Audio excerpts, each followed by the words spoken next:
Breaking right now on 12 News at 10, a raging wildfire in Jasper County leaving a path of destruction. Tonight, dozens of firefighters are struggling to stop this inferno.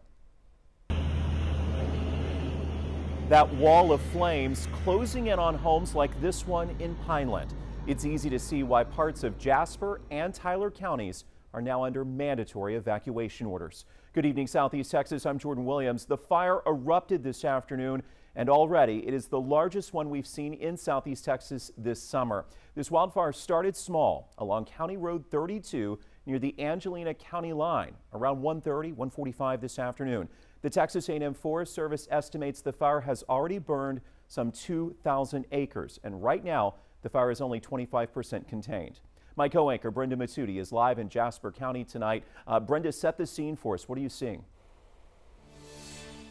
Yeah, Jordan, it's pretty dark out here. I'll say that. We're about 3 to 4 miles out from where the fire is because of the barriers, but it's still smoky and hazy out here in Jasper County. You know, this is by far one of the largest wildfires we've seen in Southeast Texas this summer. When we came on the air at 6 o'clock, this fire had burned about 1,000 acres. We checked in around 8:39-ish, and it was up to 1,500 acres. Tonight at 10, it's at 2,000 acres, and it seems like it's not slowing down. This fire is growing by the minute. Now, the Texas A&M Forest Service also spoke with us. They confirmed that homes have been destroyed because of this fire. People are now being asked to evacuate. As a matter of fact, they're mandatory evacuations, and that is the case for County Road. People living on County Road 32, County Road 33, 34, 37 and 39. And as of the last hour, those mandatory evacuations have been extended into Tyler County. That now includes the north part of the Rocky Springs, Fox Landing area, and any area adjacent. Now, we also spoke with the Texas A&M Forest Service about all the resources that they've brought out here to northern Jasper County to try and fight this fire. Take a listen to what they told us. Crews are constructing line and protecting structures. We have evacuations for individual homes going on currently. Right now we have 11 dozers on scene. That's including Texas A&M Forest Service, U.S. Forest Service. We have a task force from Georgia on it. I mean, this is a pretty big fire, and like I said, it's still burning tonight. We know in the last hour the Red Cross has pitched in to help. They've opened up several shelters in the Jasper area. Those are right now located in the Ebenezer Baptist Church. They're the Beech Grove Baptist Church, Peachtree Baptist, and First United Methodist in Jasper. These locations are taking in families that have been displaced because of these mandatory evacuation orders. So if anyone, you know anyone that doesn't have a place to stay tonight, direct them to one of these churches and they will have a place to stay for the night. They're going to be giving people water and snacks to get through the night.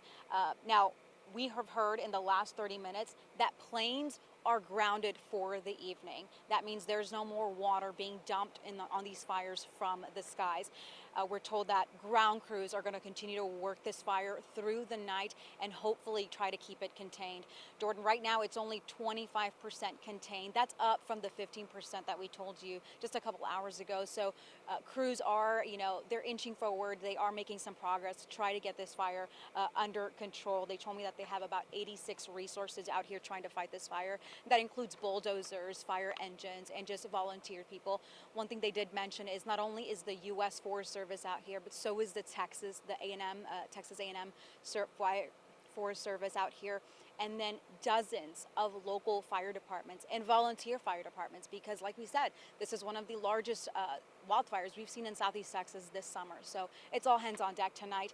Now, we have received a lot of pictures and a lot of videos, and I hope that we're showing you some of that this evening from viewers. And we've also gotten a lot of those videos from first responders themselves. But really, we want them to focus on fighting this fire so that it doesn't burn anymore. And so what we're asking of you guys is to send us your pictures, send us your videos, share your perspective.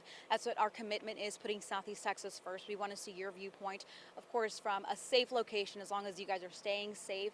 Send us what you're seeing, help us spread the word, letting people know that they should stay far away from the wildfire, and then to adhere to the evacuation orders. They're in place to keep people safe and families. Now, I want to bring in Chief Meteorologist Patrick Vaughn. Now, Patrick, it's been a pretty hot day. We were well in the 100s, and here in the lakes area above the 100 temperature mark. And really, these dry and hot conditions have made it a perfect storm for these wildfires to thrive. You're exactly right, Brenda. Temperatures up in the lakes area were ranging between 107 and 108. Let me show you what it looked like from our sky cam, courtesy of Provalis this afternoon. You can see the smoke plume rising and creating what we call pyrocumulus. Just several updrafts, and that all was being blown off towards the east. Very discernible there on Skycam. Otherwise, earlier this afternoon, it was very pronounced on radar. This is what the smoke plume looked like in northwest Jasper County this afternoon. And of course, with the excessively dry conditions over the area, the rainfall deficit well over 13 inches now. All of southeast Texas is under an exceptional drought. That's top of the scale as far as drought conditions in southeast Texas. Tomorrow, another red flag warning will be in effect, and that means critical wildfire danger will be threatening southeast Texas.